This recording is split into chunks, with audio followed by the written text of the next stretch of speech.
Assalamu alaikum, student. Let's start physics with Riaz Bazmi. Come on. The topic is the new topic, which one is the moment of inertia. नया है ना, पहले से बिल्कुल different है. कम of इसको understand करते हैं कि ये है क्या चीज.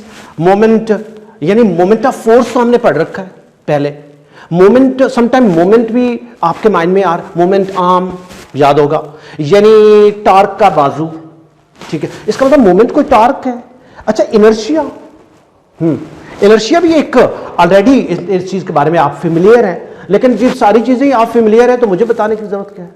नहीं, कुछ बताना पड़ेगा. अच्छा, नो कम अप. इनर्शिया ये है किसी भी ऑब्जेक्ट की प्रॉपर्टी है. इनर्शिया जो है क्या प्रॉपर्टी है कि अगर ऑब्जेक्ट रेस्ट में है तो रेस्ट में रहेगा, अगर चल रहा है तो चलता रहेगा. ठीक हो गया. लेकिन ये तो है कि हम हमेशा इससे पहले फर्स्ट लॉ को भी बोलते हैं. क्या बोलते हैं? First law of Newton first law को, कि लॉ ऑफ इनर्शिया. ठीक है, इनर्शिया से फेमिलियर हो गए ना, तो इसका मतलब है इनर्शिया का भी पता है. ठीक है, अब यहां पे इनर्शिया बात चैप्टर को माइंड में रखना है. कौन सा वाला? सर्कुलर मोशन, चीजें घूमती हैं. और यहां पे जो मोमेंट ऑफ इनर्शिया है, इसका मतलब कोई चीज घूम रही है और उसका इनर्शिया भी है. तो इन दोनों को हमने साथ लेके चलना है. और यहां से बड़ा आपका वो चैप्टर को भी रिलेट कर लिया और मोमेंट ऑफ इनर्शिया भी. हम इसको लीनियर इनर्शिया यानी आपके पास और सर्कुलर यानी मोमेंट ऑफ इनर्शिया दोनों को आपस में भी रिलेट करेंगे. ठीक है, लेकिन इसको सबसे पहले स्टार्ट करते हैं अलॉन्ग विद इट्स इंट्रोडक्शन. क्या है यानी मोमेंट ऑफ इनर्शिया? इसका दूसरा नाम भी है रोटेशनल इनर्शिया. रोटेशनल मीन घूम रहा है. ठीक है, अब घूमने वाले का इनर्शिया क्या होगा? हम सीधे वाले का इनर्शिया तो कहते हैं कि उसका जो मैस है वो उसका इनर्शिया. अब घूमने वाले ऑब्जेक्ट का इनर्शिया थोड़ा सा डिफरेंट होगा. घूम रहा है तो कोई उसका जो फासला है उसको भी कंसीडर करेंगे. Now come up. उसने बोर्ड पे जो हमने यहां पे मेंशन किया है बड़ा सिंपल सा, मैं इसको थोड़ा सा हाईलाइट भी कर दूंगा. इसके दो पार्ट्स हैं. पहला क्या है? एक तो हम मल्टीपल कर रहे हैं किन दो चीजों को, यानी मास ऑफ द पार्टिकल, कोई भी ऑब्जेक्ट है उसका मास है.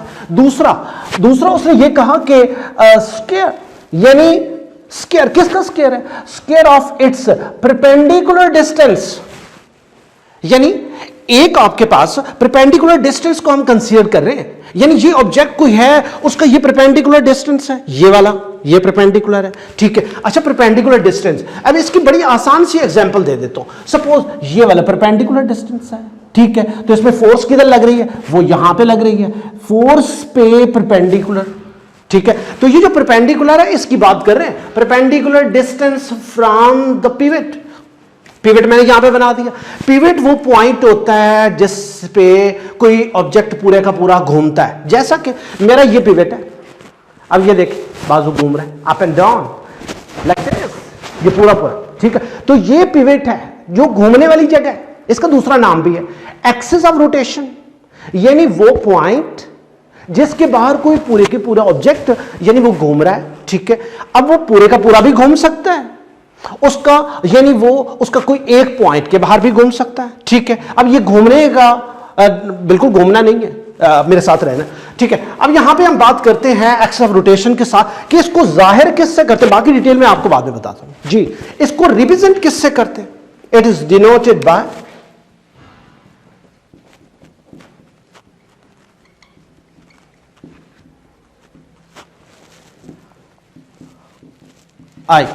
आई से डिनोट करते हैं.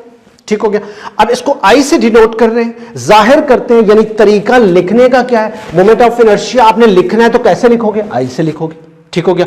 अब इसमें एक और इसमें क्वेश्चन आएगा कि हमने देखना यह है कि क्या इसमें हम जो फार्मूला है वो कैसे, लेकिन फार्मूला पहले प्रूव कर ले. फार्मूला प्रूव करने के बाद ये सारी चीजों को हम एक्सप्लेन करेंगे. नेक्स्ट वो ये कर रहा है कि इसमें डिपेंडेंट फैक्टर है, लेकिन डिपेंडेंट फैक्टर अगर मैं यहां पे बता दूं वो भी ठीक है, कोई इशू नहीं है. जो मैं फार्मूले से यहां पे बता रहा हूं दो फैक्टर हैं, आपको यहां से खुद पता चल रहा है. एक ये फैक्टर है और दूसरा ये फैक्टर है जहां से सेकंड ये है. इन डेफिनेशन से मुझे पता चल रहा है, लेकिन आप बेशक इसको बाद में लिखेंगे, कोई इश्यू नहीं है. लेकिन हम यहां पे बता सकते हैं कि फर्स्ट आपके पास क्या है? मास ऑफ द ऑब्जेक्ट है, मास ऑफ द पार्टिकल है.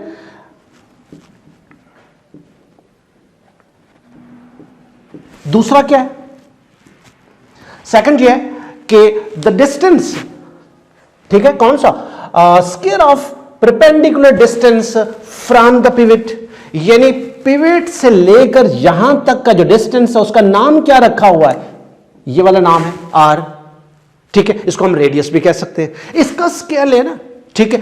तो आप ये कर सकते हैं कि नेक्स्ट जो है हम यहां पे square of the perpendicular, square of perpendicular distance from pivot, pivot कर ले, एक्सेस ऑफ रोटेशन कर ले, ये आपने याद रखना है। इसको मैथमेटिकल फॉर्म में हम बाद में इसको जब करते हैं तो आप यहां पे देख रहे हैं, ठीक हो गया। अब यहां पे एक और बड़ी इंटरेस्टिंग बात आ रही है, इसको एक्सप्लेन करना है। इसको एक्सप्लेन करने के लिए हमें क्या करना पड़ेगा, बड़ी बड़ी आसान सी, आपके लिए एक बड़े गिफ्ट लेके आया हूं, ठीक है, रिकॉग्नाइज इट, देखो नजर आ रहा क्या है, अच्छा कुछ इसको बोलते हैं कि लॉलीपॉप, आई थिंक सो, ठीक है। उसे ये कहा कि इसकी जो कंडीशन है वो लाइक दिस, ठीक है। अच्छा इसके साथ एक स्टिक है, बड़ी स्मॉल सी स्टिक है, उसे कहा इसका मैस लेस होना बड़ा जरूरी है, यानी मैस बहुत स्मॉल हो और यहां से ये भारी है, ठीक है। तो इसका यहां पे मैस है, लेकिन जो इसका रॉड है उसका मैस ना बीच में शामिल हो जाए, उससे हमने कहा है ये मैस लेस हो, ठीक है, क्योंकि ये इन्वॉल्व ना हो, इसका मैस उसमें शामिल ना हो जाए, हमने सिर्फ इसके मैस की बात करनी और इसको हम यहां पे फिक्स कर देना। ये फिक्स जहां पे है इसको हम कहेंगे ये पिवट है, पिवट के बाहर घूमेगा लाइक दैट, यहां पे मैं फोर्स लगा रहा हूं, देखिएगा ये फोर्स, अब ये फोर्स इसको यूं घुमा रही है लाइक दैट, गॉट इट, ये खाने के लिए नहीं है भाई। अच्छा कम अप, ओके, यहां पे ये है कि जब हम इसको रोटेट करवाएंगे यानी इसको घुमाएंगे, ठीक है, इसका पिवट से लेकर यहां ये इसका मैस एग्जिस्ट करता है, ठीक है, और इसको हम सर्कुलर पाथ पे, यहां पे फोर्स लग रही है, ठीक है, फोर्स लगने से ऑब्जेक्ट सर्कुलर पाथ पे मूव करेगा, ठीक हो गया। जब ये सर्कुलर पाथ पे मूव करेगा तो हम इसमें प्रूफ करेंगे कि पहले ये जो सर्कुलर पाथ पे मूव किया जा रहा है तो इसको हम इसको डिस्कस करेंगे कि ये सर्कुलर पाथ पे ही क्यों मूव कर रहा है, ठीक है। हम बात कर रहे थे यहां पे कि यहां इसको जो रोटेट कराने वाली चीज है यानी सोर्स क्या है, इसको मूव कराने वाला सर्कुलर पाथ पे, ये यहां पे फिक्स है पिवट पे, और ये मूव करेगा अलोंग विद फोर्स, ठीक है। अब इस फोर्स को हम यहां पे कंसीडर करेंगे कि ये फोर्स जैसा कि इस सिस्टम में, अच्छा एक और चीज बड़ी इंटरेस्टिंग है, यहां बोर्ड पे लग रहा है कि इसकी रोटेशन वर्टिकल है, लेकिन हमने इसको हॉरिजॉन्टल करनी है लाइक दिस, ठीक है, यानी ये आपके पास है तो इसको ऐसे रोटेट कराना, दिखाई दे रहा होगा, ठीक है, ऐसे रोटेट करेगा, ये चक्कर लगाएगा, ठीक है, तो इसे हॉरिजॉन्टल मोशन कहेंगे, हॉरिजॉन्टली इस तरह मूव कर रहा है, और जाहिर है अगर मूव कर रहा है तो इसने कोई एंगल सबटेंड किया होगा। अब ये एंगल सबटेंड करेगा अलोंग विद एक्स एक्सिस, ठीक हो गया, एक्स एक्सिस में कोई एंगल थीटा बना रहा, ठीक है, ये यूं थीटा एंगल के साथ ये मूव करेगा। अब हम यहां पे देखते हैं कि ये जो फोर्स है वो हमें पता है, force F equal to m में, यहां पे आपके पास फोर्स, अच्छा ठीक है, इसमें एक और बड़ी इंटरेस्टिंग बात आपको दिखाई दे रही, फोर्स लग रही है टेंजेंट फोर्स है, तो इसका मतलब जो इसका एक्सेलरेशन हुआ वो भी कौन सा हुआ, वो भी टेंजेंशियल एक्सेलरेशन है, कौन सा वाला, टेंजेंशियल एक्सेलरेशन। अब इसको हम ये कर सकते हैं कि AT stand for tangential acceleration,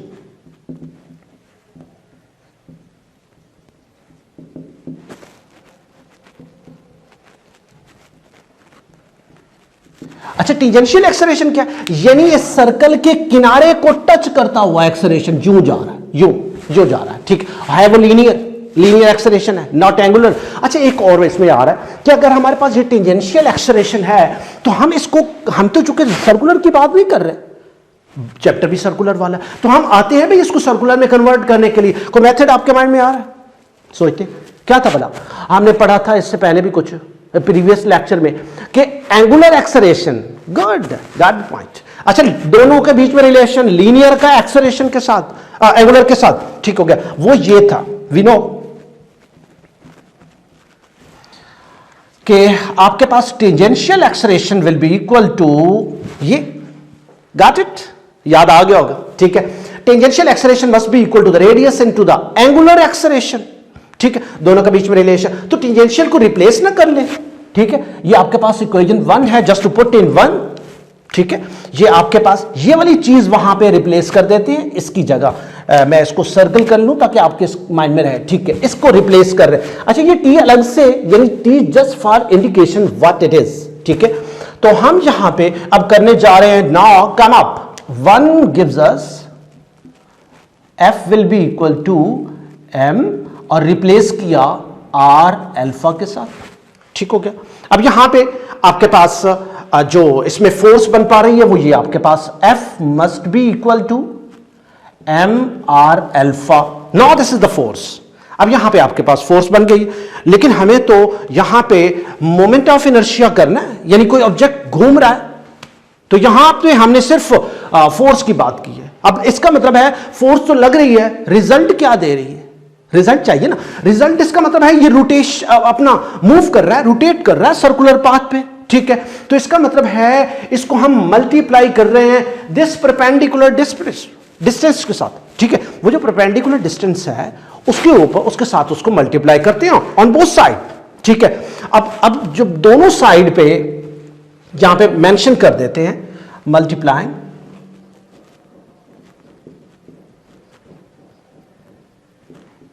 r is the perpendicular distance, keep in mind, on the force on both sides of above mentioned equation.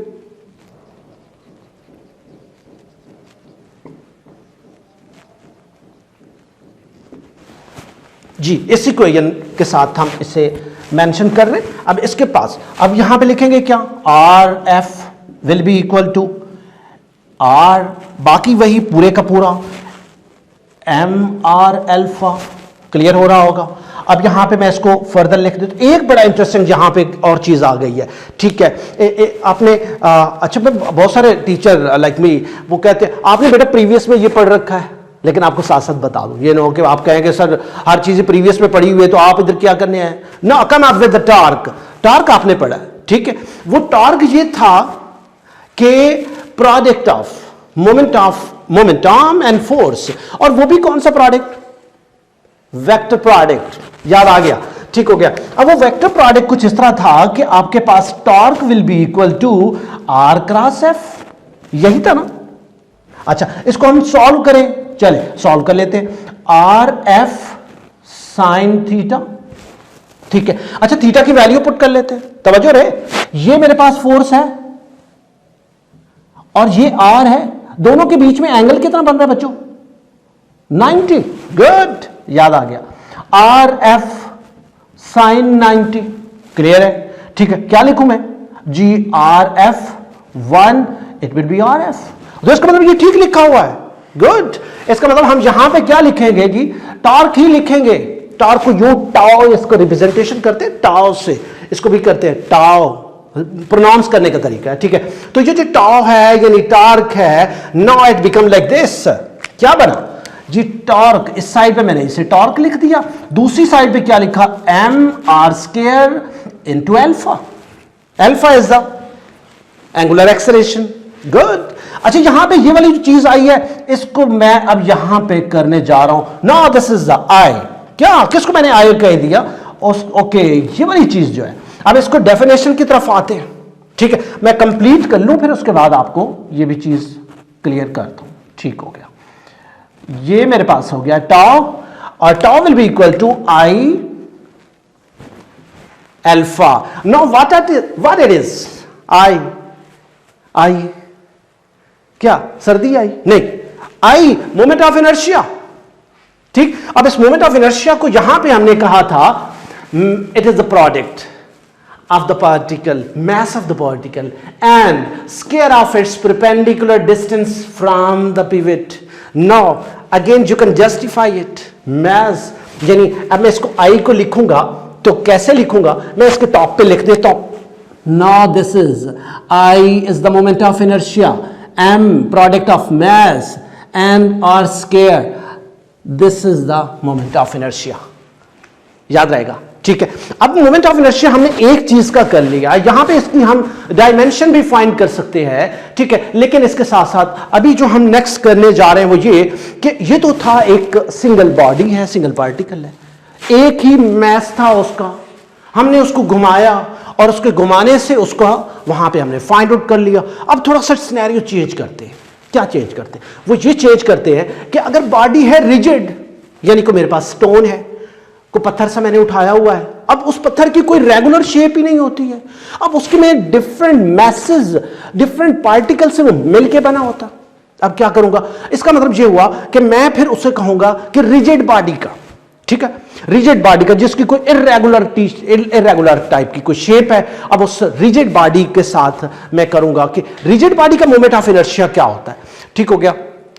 अब उस रिजिड बॉडी के साथ हम ये कर सकते हैं, ठीक है। अब यहां पे एक रिजिड बॉडी ये है, यानी कोई इरेगुलर शेप है इसकी, ठीक है, इसका कोई सेंटर यानी कोई पिवट पॉइंट होगा, ये घूम रही है बॉडी उसके अराउंड, ये लाइक दिस मूव कर रही है, ठीक है। इसकी देखिए ना यहां पे इरेगुलरिटी है, दिखाई दे रहा होगा। अब यहां पे क्या कर रहे हैं? अब इसका पार्टिकल यहां भी, यहां भी, यहां भी, ये तो n नंबर ऑफ पार्टिकल्स कितने हैं? n नंबर ऑफ पार्टिकल्स है। अब इन n नंबर ऑफ पार्टिकल्स का क्या करेंगे? उसने कहा इसका भी बताओ कि इसका जो टार्क बनेगा, इसका टार्क क्या होगा, यानी इस टोटल का टार्क क्या बनेगा, ठीक है। फिर इसका मोमेंट ऑफ इनर्शिया भी कंसीडर करते हैं। तो इसके साथ हम ट्राई करते हैं। Now it's a sub topic of this moment of inertia, यानी इनर्शिया, रिजिड बॉडी का मोमेंट ऑफ इनर्शिया क्या होगा। Have a look on the next please, just wait. Okay, now चलते हैं विद मोमेंट ऑफ इनर्शिया, लेकिन पहले moment of inertia सिर्फ discuss किया। Now come up with the rigid body. अच्छा, कुछ लोगों के बारे में आपने सुना होगा कि बंदे बड़े रिजिड होते हैं, ठीक है, लेकिन कुछ बड़े पोलाइट होते हैं। Now come up with the rigid. आपने कंफ्यूज नहीं होना, it's physics, it's an international subject at all. Okay, it's a king of science as well. अब यहां पे बात करते हैं रिजिड बॉडी। रिजिड बॉडी में यह है कि आपके पास ये रिजिड बॉडी है, इसके जितने पार्टिकल इसके अंदर हैं सब टाइटली बॉन्डेड है, ठीक है। और इसका मतलब है कि मैं इस पूरी ऑब्जेक्ट को घुमाऊंगा, यानी रोटेट कराऊं, या इसको ऐसे घुमाऊं, तो कभी ऐसा हो सकता है कि इस बॉडी को मैं ऐसे रोटेट कर रहा हूं और एक पार्टिकल तेज जा रहा है और इसका एक पार्टिकल स्लो? नहीं, इसके सबके सब पार्टिकल सेम एंगुलर एक्सेलरेशन से मूव करेंगे, ठीक है। उनकी एक्सेलरेशन जो एंगुलर होगी वो सेम होगी, ठीक है। इसके ऊपर हम थोड़ी सी कैलकुलेशन करते हैं और उसके बाद अब इस रिजिड बॉडी को मैंने यहां पे बना ली, इरेगुलर शेप है। अब इसके मैंने क्या किया, इसको टेक्निक ये है, तरीका ये है, रिजिड बॉडी को और उसकी रोटेशन यानी उसका हम मोमेंट ऑफ इनर्शिया फाइंड करने के लिए क्या करेंगे, क्योंकि रिजिड है, रेगुलर तो है नहीं, ठीक है। और फिर इसी को इस पिवट यानी उसके अंदर ही कोई हमने ड्रिल किया और एक की लगा के उसके बाद रोटेट करना शुरू कर दी, ठीक है। अब इस रोटेशन से होगा क्या कि हर ऑब्जेक्ट, एक पार्टिकल जहां पे है, एक पार्टिकल जहां पे पड़ा, दूसरा यहां पे है, तीसरा यहां पे है, चौथा, यानी अप टू सो ऑन, ये जितने पार्टिकल हैं हम इनके नाम रख लिए, यानी एक का mass, let's consider the complete rigid body into the different small particle और पीसेस। उसका पहले का नाम m1 है और वो घूमने वाली जगह से कितने फासले पे, r1 पे। दूसरा पार्टिकल यानी जो पार्टिकल इसी रिजिड बॉडी का हिस्सा है वो m2 नाम रखा है और उसका फासला r2 है। इस तरह m3 r3 डिस्टेंस पे है। इस तरह आपके पास कंटिन्यू करते हैं तो mn कोई nth पार्टिकल है और वो rn फासले पे है। तो इसका मतलब हमने इसको n नंबर ऑफ पार्टिकल्स में डिवाइड कर लिया along with its distances from the axis of rotation or pivot। तो हम इसको वन बाय वन करते हैं। तो इससे पहले हमने टॉर्क फाइंड किया था, इफ यू रिमेंबर टॉर्क क्या था, टॉ विल बी इक्वल टू, ठीक है, हमने वहां पे मेंशन किया mr² alpha, if you remember. तो ये था हमारे पास। अब चूंकि हम हर एक ऑब्जेक्ट यानी हर एक पार्टिकल का अलग से टॉर्क फाइंड करेंगे, ठीक है, तो हमें टॉर्क नंबर 1 फाइंड करना है। तो टॉर्क नंबर 1 है तो m1 r1² alpha 1। Same is the case with the second. Similarly हम यहां पे दूसरे का करेंगे, सेकंड वन का करेंगे तो m2 r2² alpha 2। Same is the case up to n time. Torque n will be equal to क्या होगा, mn r n² alpha n ठीक है। अब मुझे क्या करना है, मुझे तो इस रिजिड बॉडी कंप्लीट का टॉर्क चाहिए। ठीक है, क्या करूंगा भाई जी, टोटल टॉर्क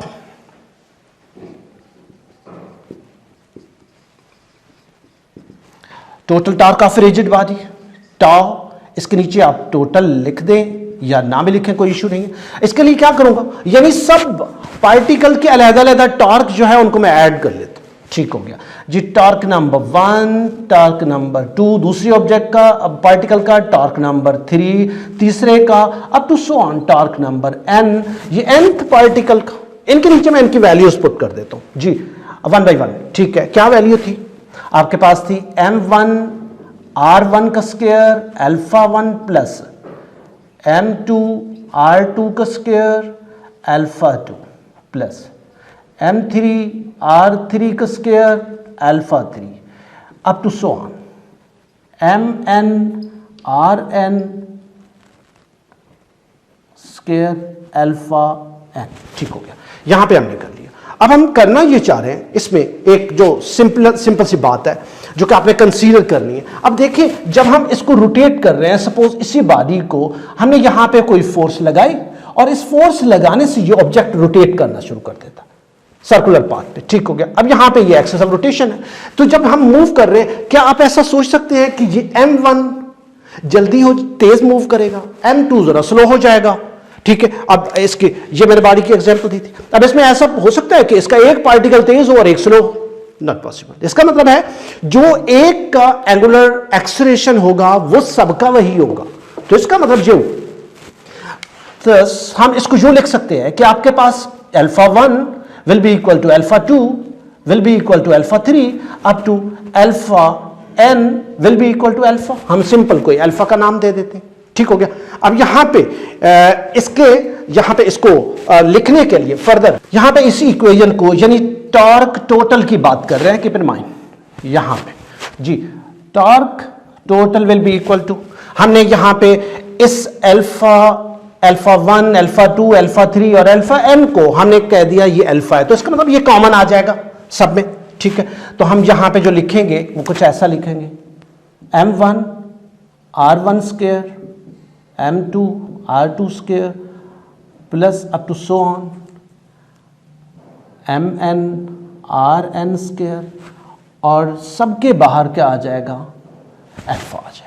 ठीक हो गया, अल्फा इसमें सब में कॉमन आ गया, चूंकि सबकी एंगुलर जो एक्सेलरेशन है वो सेम है सब पार्टिकल का, जितने भी उसके अंदर पार्टिकल।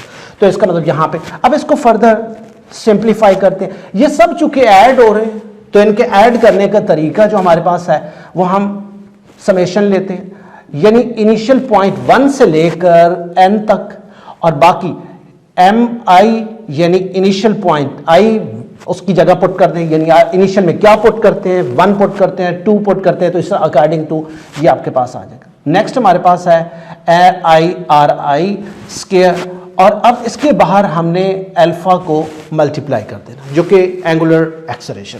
अब ये हमारे पास जो पूरे का पूरा आपके पास रिजल्ट आया किसी रिजिड बॉडी का, this is known as moment of inertia for rigid body जो कि इर्रेगुलर शेप की थी। तो मैं इसको यहां पे मेंशन कर सकता हूं like this, I alpha torque, total torque मेरे पास जो आया है वो है जी आई अल्फा, ये मेरे पास आ गया रिजल्ट। अब यहां पे मोमेंट ऑफ इनर्शिया क्या आया, I will be equal to summation, I will be equal to 1 to n mi ri square. Now this is the moment of inertia for rigid body. ठीक हो गया। अब यहां पे हम इस रिजिड बॉडी का तो कर चुके हैं, इसका मतलब है हमारे पास moment of inertia different body का डिफरेंट होता है। तो अब हम यहां पे देखने जा रहे हैं कि जो डिफरेंट बॉडी का मोमेंट ऑफ इनर्शिया है वो उसको वो बेसिकली कांस्टेंट वैल्यू के तौर पे कंसीडर किया जाता है। उसकी वैल्यू यानी उसका एक फार्मूला है, फिक्स फार्मूला है, इसी के अकॉर्डिंग हम 1 by 1 कुछ डिफरेंट आपके पास शेप्स जहां पे आपको नजर आ रही हैं उनको हम एक्सप्लेन करते हैं कि वो आपके पास उनका मोमेंट ऑफ इनर्शिया क्या हो सकता है इन डिफरेंट ऑब्जेक्ट्स का। मेरे पास सबसे पहले एक रॉड है, like this thin rod, small सा है। ठीक है, अब उसमें हमने देखना है ये उसकी लेंथ है। ठीक है, इस पॉइंट पे वो क्या करता है, रोटेट करता है। ठीक है, इस पे सर्कल जिसको हमने यहां पे मेंशन किया है ए प्राइम, ये इसका एक्सिस ऑफ रोटेशन है, इसके बाहर ये मूव कर सकता है, इसके अराउंड मूव कर सकता है। तो यहां पे हमने देखना है इसकी टोटल लेंथ कितनी है एल। तो इसका जो मोमेंट ऑफ इनर्शिया उसने बताया है जो कि कांस्टेंट है, कैलकुलेशन के बाद उसने रिजल्ट लिया है। हमने जहां भी रॉड का जिक्र आएगा और वो हमें मोमेंट ऑफ इनर्शिया को फाइंड करने के लिए कहेगा, तो हमने रॉड के लिए ये मोमेंट ऑफ इनर्शिया पुटअप करना है, किसी और को नहीं कर देना। Keep in mind. ओके, यहां पे 1/12 ml², ये आपके पास वैल्यू है। Same as the case with other. आपके पास एक और, जैसा कि आपको यहां पे नजर आ रहा है, थिन रिंग आर हुप, ठीक है। रिंग आप मोस्टली लोग रिंग यूज करते हैं, ठीक हो गया। या आपके पास ये इस तरह का चेन है सर्कल में लाइक दिस, ठीक है, कोई रिंग टाइप चीज है। और इसके अलावा नेक्स्ट हम उसमें वो कर रहे हैं कि यानी अंदर से खाली है, बाहर से उसका कोई ऑब्जेक्ट है, यानी उसका मैस एग्जिस्ट करता है। तो उसके लिए यहां पे आपको ये भी उसी तरह, यानी इस तरह उसका एक सेंटर है, पिवट पॉइंट है और बाहर वो उसकी रोटेशन है। तो ये उसका रेडियस है, इसके बाहर वो को रोटेट कर सकता है। तो उसके लिए मोमेंट ऑफ इनर्शिया उसने कहा है I will be equal to mr²। अब यहां पे ये इस तरह है जैसे आपके पास सॉलिड डिस्क है या आपके पास सिलेंडर है। कंप्यूटर के लोग बड़े अच्छी तरह जानते होंगे, बल्कि हम आईटी का दौर है तो सब लोग बेहतर जानते हैं। वो जो डिस्क होती है, जो सीडी हम उसे कहते हैं, कि हम इंसर्ट करते हैं सिस्टम के अंदर और वो रन करना शुरू कर देती है, यानी वो अंदर से भी फिल्ड है। इसको हम दूसरे लफ्जों में, जैसे वो हमारे पास कॉइन होता है, सिक्का होता है, ठीक है, उसका भी अंदर से भी फील्ड है। तो उसका हम जो मोमेंट ऑफ इनर्शिया लेंगे, यानी जब बात करेंगे, तो उसका होगा 1/2 mr², यानी रिंग से आधा होगा। मोमेंट ऑफ इनर्शिया उसका कम हो गया है, ठीक हो गया। अब यहां पे नेक्स्ट चलते हैं स्फीयर के आगे। कोई आपके पास स्फेरिकल बॉडी है, ठीक है, जैसे आपके पास बॉल है, सॉलिड बॉल है जिसके अंदर से खाली नहीं है, कीप इन माइंड फील्ड है, ठीक है। उसके लिए जो मोमेंट ऑफ इनर्शिया लेंगे वो आप यहां पे उसकी शेप देख रहे हैं कि डायमीटर जो होता है लेते हैं, तो डायमीटर आपके पास रेडियस का डबल होता है, तो रेडियस का डबल, इसलिए मैंने 2r लिखा है यहां पे। तो इसके अकॉर्डिंग अगर कोई रोटेट कर रहा है तो उसके लिए स्फीयर का जो आप लेंगे मोमेंट ऑफ इनर्शिया वो है 2/5 mr²। अच्छा, एक आपके लिए क्वेश्चन छोड़ता हूं, आपने उसको करने की कोशिश करनी है। वो ये है कि मेरे पास दो तरह के, एक रॉड है, ठीक है, ये जो आपके पास ये मूव कर रहा है, ठीक हो गया। दूसरा यह है कि इसी तरह का एक और बॉडी है, लेकिन मैस दोनों का बराबर है, मैस दोनों का बराबर है, लेकिन एक की लेंथ ज्यादा है, दूसरे की लेंथ कम है, लेकिन मैस क्या है, दोनों का बराबर है। आपने यह बताना है कि किसका मोमेंट ऑफ इनर्शिया ज्यादा है और किसका कम है। आपने बहुत सारा ख्याल रखिएगा। Thank you very much.